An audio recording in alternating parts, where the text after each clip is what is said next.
Имтиаз Ейсам Абуейда и незините 6 деца бегаат од војната во Газа веќе 4 пати, кога неодамна почнаа да паѓаат летоци, предупредувајќи ги жителите да се евакуираат од Рафа, што се сметаше за последниот безбеден град.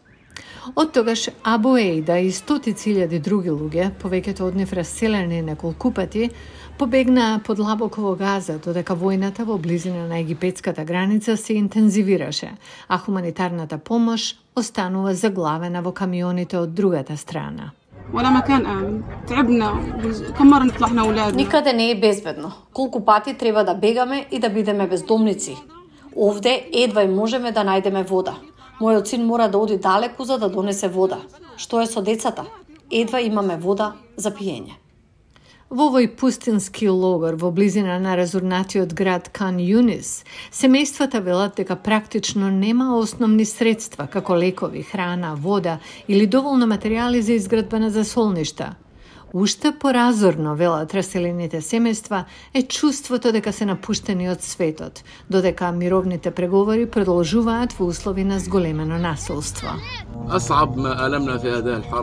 Најтешкото нешто за нас во оваа војна е меѓународниот молк и разочарувањето. Тоа ни влијае психолошки. Не очекував дека еден ден во 21 век, ера на напредок, слобода, демократија и хуманост, ќе бидат убиени палестинци без причина. Војната започна во октомври, кога милитантите на Хамас упаднаа на границата во цивилните области во Израел, убивајќи 1200 луѓе и зедоа околу 250 заложници во најлошиот напад врз Израел од неговата независност.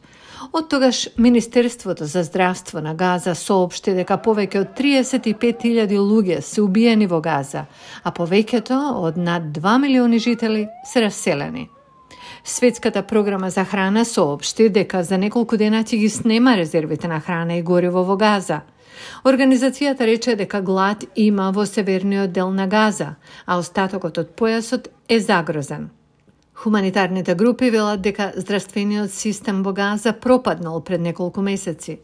И како и другите родители, Абуейда, која веќе изгуби повеќе од 150 членови од незиното пошироко семејство, вели дека нема начин да излезе од Газа, па незиниот единствен избор сега е да се обиде да ги преживее битките. Прекинот на огнот е мојот најголем сон. Крај на оваа проклета војна. Ние само сакаме безбедност и мир. Абуейда вели дека слушнала оти хуманитарна помош влегла во Газа последниве денови, но таа едва и да видела нешто од тоа. Некои од незините мртви роднини се пронајдени и закопани, додава таа, но повеќето остануваат исчезнати во урнатините.